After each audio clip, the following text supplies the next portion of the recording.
অতিরিক্ত যানবাহনের চাপ, বৃষ্টি ও সড়ক দুর্ঘটনার কারণে ঢাকা-টাঙ্গাইল বঙ্গবন্ধু সেতু মহাসড়কে দীর্ঘ যানজট তৈরি হয়েছে। ভোর থেকে বঙ্গবন্ধু সেতু থেকে টাঙ্গাইল সদর উপজেলার রাবনা বাইপাস এলাকায় তৈরি হয় প্রচণ্ড যানজট। পুলিশ জানিয়েছে, মহাসড়কটিতে অতিরিক্ত যানবাহনের চাপ ও টানা বৃষ্টির কারণে যানবাহনগুলো স্বাভাবিক গতিতে চলতে পারছে না। ধীর গতির কারণে যানজট বাড়তে থাকে। এছাড়া মহাসড়কের বিভিন্ন জায়গায় একাধিক দুর্ঘটনার কারণেও এই যানজট তৈরি হয়েছে বলে জানায় পুলিশ। তবে মহাসড়ক সচল করতে যথাযথ চেষ্টা করছে হাইওয়ে পুলিশ। দীর্ঘ যানজটের কারণে ভোগান্তিতে পড়েছে যানবাহনের চালক ও যাত্রীরা।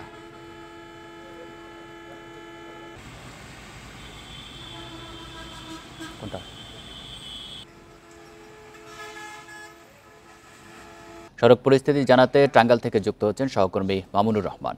মামুনুর, এই মুহূর্তে যানজটের পরিস্থিতি জানাবেন। আর যানবাহন নিয়ন্ত্রণে আইনশৃঙ্খলা বাহিনীর কোনো তৎপরতা আছে কিনা সেখানে? এখনো কিন্তু মহাসড়কে যানজট রয়েছে। আমি এখন যে জায়গাটাতে দাঁড়িয়ে আছি এই জায়গা থেকে বঙ্গবন্ধু সেতুর দূরত্ব 18 কিলোমিটার। আর আমার পেছনে যে যানজটের পরিস্থিতি এটা আরো 4 থেকে 5 কিলোমিটার বিস্তৃত রয়েছে। এলাকা জুড়ে যানজটের গাড়ি এখন কিছু ধীর গতি রয়েছে, এই ধীর গতিতে শুরু হচ্ছে। পুলিশের সাথে কথা বলেছে। পুলিশ বলতে এলেঙ্গা ফাঁড়ির যিনি ইনচার্জ রয়েছে মোহাম্মদ নান্নুর খান, তিনি যেটা জানিয়েছেন যে যানবাহনের বঙ্গবন্ধু সেতু থেকে এলেঙ্গা পর্যন্ত, আপনি জানেন যে এই 13.5 কিলোমিটার এলাকায় কিন্তু নির্মাণ কাজ এখনো শেষ হয়নি, যে কারণে সেই পুরাতন রাস্তায় যেতে হয়। সেই রাস্তায় অনেক জায়গায় খানাখন্দ ভরে গিয়েছে। এর বাইরে হচ্ছে গত রাত থেকে টানা বৃষ্টি। বৃষ্টিপাতের কারণে খানাখন্দ গুলি আরো প্রকট আকার ধারণ করেছে। আর বৃষ্টির কারণে গাড়ির যে কাঙ্ক্ষিত বা স্বাভাবিক যে গতি, সেই গতিতে চলতে পারে। এর সাথে যোগ হয়েছে ছোট বড় বেশ কিছু দুর্ঘটনা। কোনো দুর্ঘটনা বঙ্গবন্ধু সেতুর উপরে হয়েছে, কোনো সার্ভিস লেনে হয়েছে। এই কারণে এই মহাসড়কের যে যানজটের কথাটি আমরা 22 কিলোমিটার বলছিলাম, এটা কিন্তু মাঝখানে বঙ্গবন্ধু সেতু থেকে একেবারে পাকুল্লার কাছাকাছি প্রায় 35 কিলোমিটার এলাকা জুড়ে কিন্তু এই গাড়ির যে দীর্ঘ সারি বা যানজট বা যানজট যে ভাষাই বলি সেটা হয়েছে।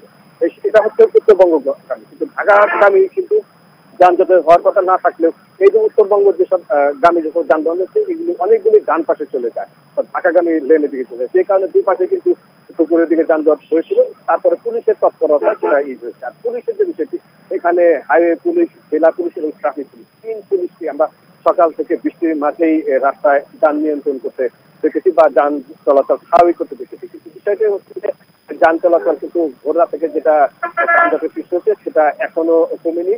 পুলিশের পক্ষ থেকে যেটা বলা হয়েছিল সকালবেলা যে দুপুর নাগাদ যান চলাচল স্বাভাবিক হবে, কিন্তু সেই অবস্থা কিন্তু আমরা দেখছি।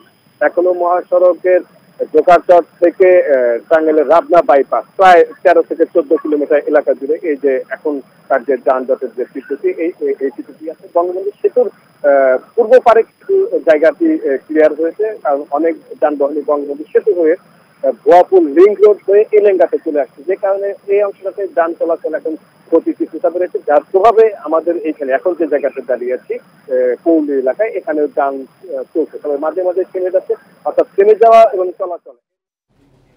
টাঙ্গাইল থেকে জানাচ্ছিলেন মামুনুর রহমান।